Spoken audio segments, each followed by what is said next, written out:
wax nga ni buñ fayul duñ dem. oui par force. est-ce que xam ngeen ni bateau bi waa ji dafa ñëw ni ma bon am naa 500 millions kan laa koy jox wax ma kan laa koy jox rek nga bàyyi ma dem.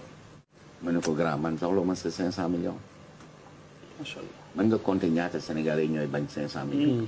kuñ ci proposé tuuti rek mu fàtte mu ñàkk sago ci saa si. liggéey naa 15 ans musuma jël dërëm bu ma moomut. Je n'ai jamais touché un centime qui ne m'appartient et je ne toucherai jamais à de l'argent sale de ma vie parce que jaraluma ko. yàgg naa toog vérifier en plus mu ne ma xaalis bu dul jeex a ngi nii.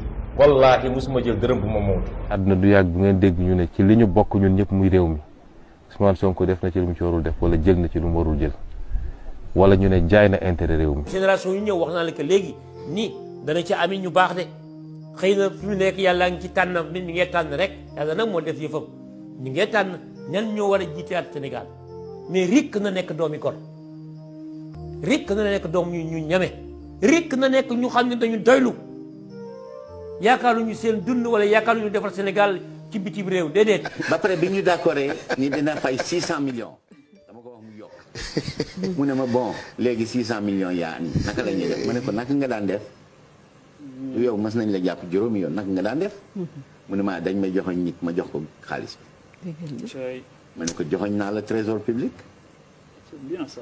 mu ne ma fan mooy trésor public ma ne ko russe nga c'est normal yaa ngi Sénégal doo xam fuy trésor public ma woo benn nit bi nga xam ni duma ko tudd juróom-ñetti at mi ngi liggéey foofu bokk ci ñiy aar juróom-ñetti at ma ne ko kii yóbbu ko trésor public mu fay mu ne ma fan mooy trésor public ma ne ko kon yow mosuloo fay benn amende trésor public. kii liggéey foofu juróom-ñetti at xamul fu trésor public féete. ca ministère ba.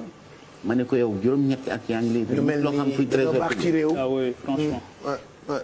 ma tegtal ko fuy trésor public mu dem fay ñëw ak sac bu mag jox ma reçu bi ma xool reçu bi trésor public reçu bu ndaw lañ lay jox da nga koy xeeb sax. ñu bind ci 400 millions mu ne ko mel 400 millions nga fay lu tax fay loo 600 millions mu ne 200 millions yaa ngi nii naka la ñuy def. non. bàyyiwul ba tey. non lan wii kañ. ah li nga wax fa rëy. ah mais man de en tout cas bi ma nekkee ministre loolu laa fi fekk. ma ne ko trésor public. mu dem fay 200 millions yi trésor public moo tax le lendemain bi ma defee conférence de presse ñaari reçu laa wane wu ma benn reçu 600 millions de dama wane benn 400.